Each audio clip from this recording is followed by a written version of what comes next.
and good evening. I'm Melisa Idris. Welcome to Consider This. This is the show where we want you to consider and then reconsider what you know of the news of the day. Now, in 2021, the UPSR exam and the Form 3 assessment, or PT3, were discontinued to move away from standardised testing in favour of classroom-based assessments, more commonly referred to by its Malay acronym PBD, or Pentaksiran Bilik Darjah. Now, despite this transition, some parents and educators have expressed apprehension over the effectiveness of the implementation of PBD. Now, how successful has it been in this transition, and where are the areas of improvement that might be implemented to address parental concern?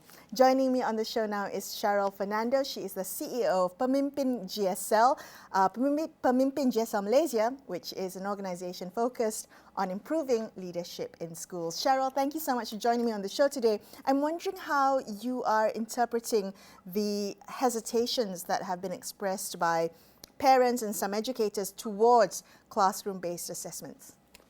I think firstly, it's only natural because I feel like we have been very ingrained with the exam-based system for many years. So it's like you need to be able to see it, whether there's an A or there's a B, and to suddenly move towards a system where the assessment is actually more holistic, right? So they are looking at the whole learning process. They measure the child's ability, they measure them at every point of the way, and not just one big exam at the end. I think naturally there will be hesitation from parents and from teachers alike.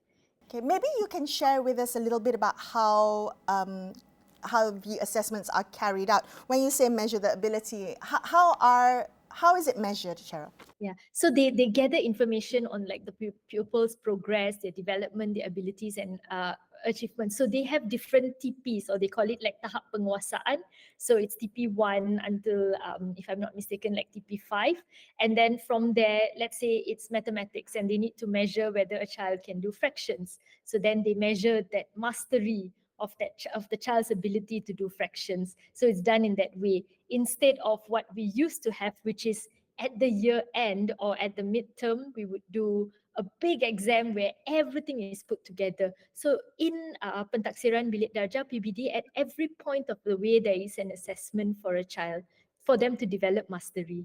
Okay, so how reliant is the PBD, the classroom-based assessment, on teachers' evaluations of students? So this would depend purely on a teacher's subjective evaluation of a child. Is that correct, or do they have certain metrics or indexes that they can rely on in terms of measuring a child's ability, a student's ability? So in each of the TP or in each of the tahap penguasaan, they have rubrics for them to follow and they have standards for them to follow. But I think because it is a classroom-based assessment and it's not a standardized exam, so it also heavily depends on the teacher and what the teacher believes to be that measure of the child's success. So if the teacher says, okay, I think I am sufficiently happy with your ability to do fractions at this point, and then they can pass them on to the next TP. So there is still that element of subjectivity there and still very heavy reliant on the teacher itself. Right. Is that a concern in the implementation of PBD, that because it's so reliant on a teacher's evaluation that there might need to be strategies or policies in place to ensure objectivity and fairness in the assessments? Yeah, I think the firstly is like supporting teachers, right, and providing them that training so that they are able to carry this out effectively. I think that's that. I think the element of like fairness and all of that will definitely come to place. It even comes to place when you have like standardized exam and you have to mark like an essay also, right? That is also subjective there, right? So this is just like mini essays or something that the teacher has to keep looking into. And I think it's to maybe for parents to also trust that teachers have been doing this for many years. It's not new. It's something that it was introduced when I first started teaching in school. So that's nearly 10 years ago when they first started introducing this. So teachers have had a lot of practice in it. But yeah, definitely there is that mindset shift that needs to go with the whole assessment as well. Okay, so talk to us, Cheryl, based on your experience. What is working in terms of the implementation of classroom-based assessments, and where are the areas you think may be improved or may need to be relooked at? Yeah. I think what is working is that it puts Malaysia on the right track as international, as other countries, right? So we do away with standardized examinations.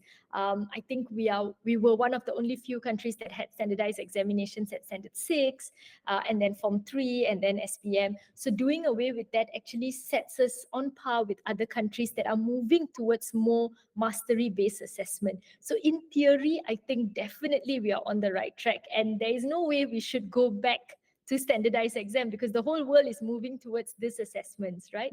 But I think what is that gap is, I think, communication from the ministry. So ministry must recognize that parents are also their biggest stakeholders. How do you communicate this assessment to them?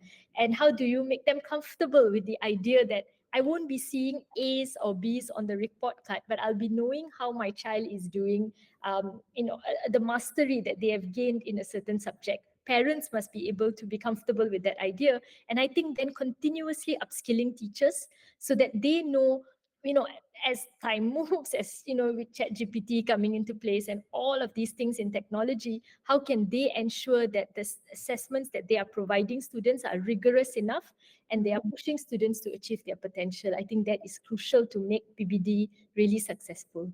So can I ask you about that? When you talk about upskilling teachers and ensuring that they are well equipped to conduct, relevant and contemporary classroom-based assessments, what would you like to see? What kind of support would you like to see provided for teachers?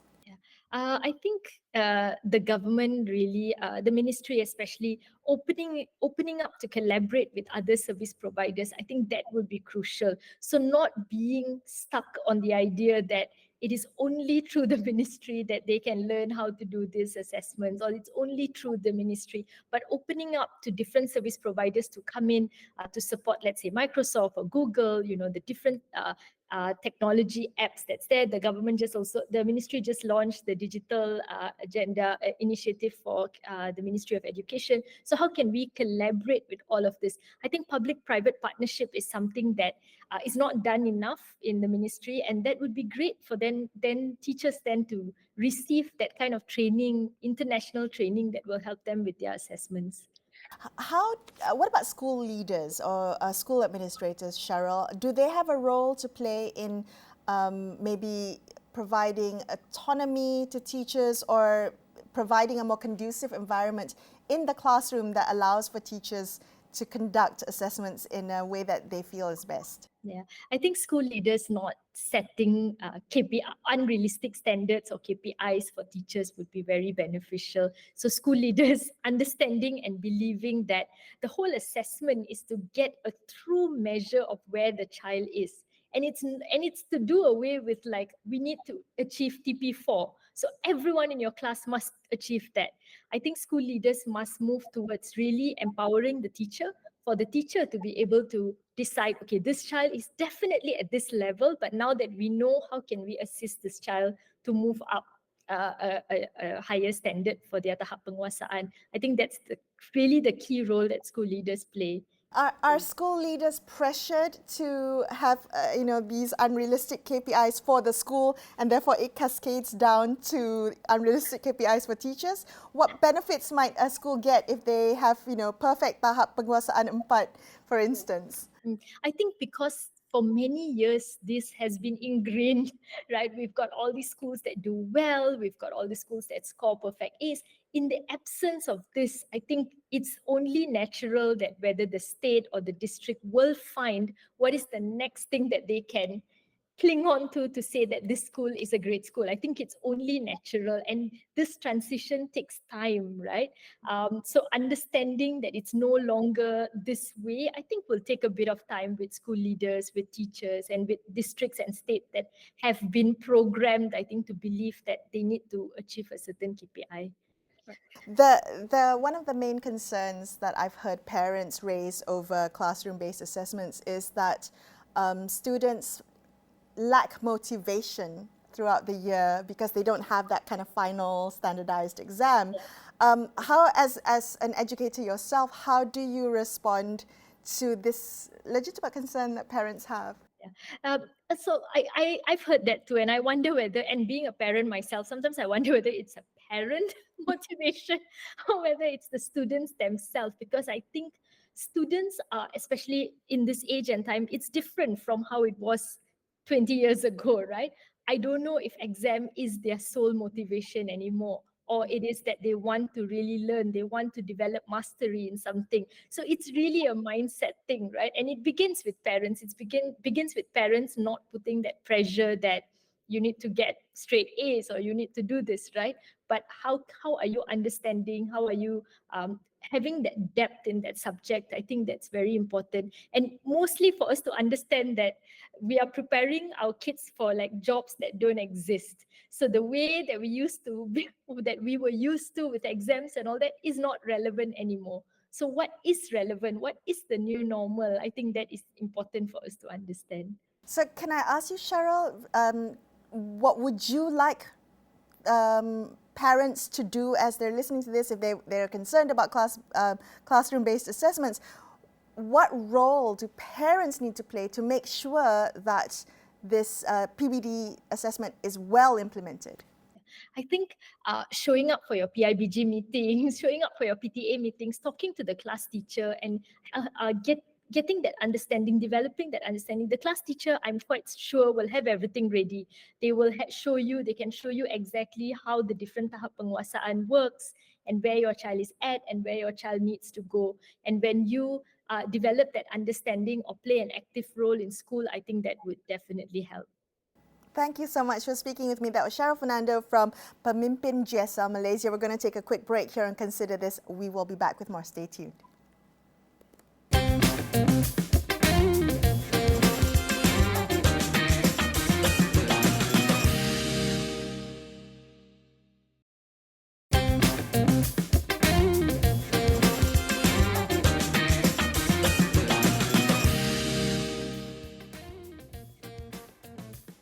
Hi, welcome back to Consider This. I'm Melisa Idris. Let's continue our discussion about the effectiveness of classroom-based assessments. This after some parents and educators raised concern or apprehension over the effectiveness of its implementation. PBD is short for Pentaksiran Bilik Darjah. Joining us now, we have Dr Zuwati Hasim on the line. She's a senior lecturer at Universiti Malaya's Faculty of Education and also National Researcher for the Teacher-Led Learning Circle's Formative Assessment Project. Dr. Zuwati, thank you for being on the show with me. Can we begin our conversation by maybe better understanding what the primary advantages are of classroom-based assessments over standardized examinations? How do you see a successful classroom-based assessment practice improve student learning outcomes? Okay, thank you, Melissa. Thank you for inviting. And this is actually an important topic to be discussed, and to develop understanding among all, especially the public and the parents especially. The reason for school-based assessment is to actually humanize assessment, to make assessment friendly to the students or the pupils. And what we want to focus is on assessment for learning. We want learning to take place. It's not just for examination. It's not just for, looking at how well they are doing, but we want to see how well they acquire knowledge that we teach them. So this is the reason why school-based assessment, has been put in place. So when we talk about school-based assessment, definitely we are looking at holistic development of our children if we are looking at the primary school level. Because we don't want the kids to just focus on academic performance. We want them to develop social skills, interaction skills, communication skills with the others, and not just with their peers, but with adults, teachers in schools, So there are many benefits of a school-based assessment, actually. Okay, so when we think about specific characteristics of school-based assessment, what would you say makes for a successful one, a successful exemplary implementation of PBD in Malaysia? What does that look like? All right. What it should be, basically, when it comes to school-based assessment, there should be feedback from teachers, and when we talk about feedback, it has to be a comprehensive feedback, informational feedback for the students to use and develop their learning. Yeah, it's not just merely say good, excellent, but it has to be additional information on how the students or the pupils could develop or to actually improve their learning. For example, if let's say in writing there is a construction of sentence which is not perfect, perhaps teacher could actually identify what is missing and inform the student, okay, the next step, what you need to do is to include this and this in your sentence to make it perfect. So that kind of feedback that we want the teachers to give to the students. And not only that, when it comes to school-based assessment, peers would play a big role, yeah, in which a more capable peers would help their other peers. Yeah, so this is we call it collaborative learning. Yeah, collaborative learning. So I like that. If I sorry, I just may interject here. I like the idea of there being many different aspects of classroom-based assessment, not just from the teachers, but also maybe peers. How do you see that happening? I mean, are evaluation methods and different assessment approaches possible or feasible in a Malaysian setting? Are there other ways we can think about PBD beyond that rubric of tahap penguasaan 1 hingga 5? It's actually, it shouldn't be too strict or too rigid when it comes to school-based assessment. When it comes to school-based assessment, there should be an autonomy given to teachers, because teachers know what is best for their students and they know what is lacking, in terms of learning. So in this case, teachers are given rooms. Teachers should be given rooms to use their creativity, develop their own instruments to actually identify issues or identify the performance of the students in the classroom.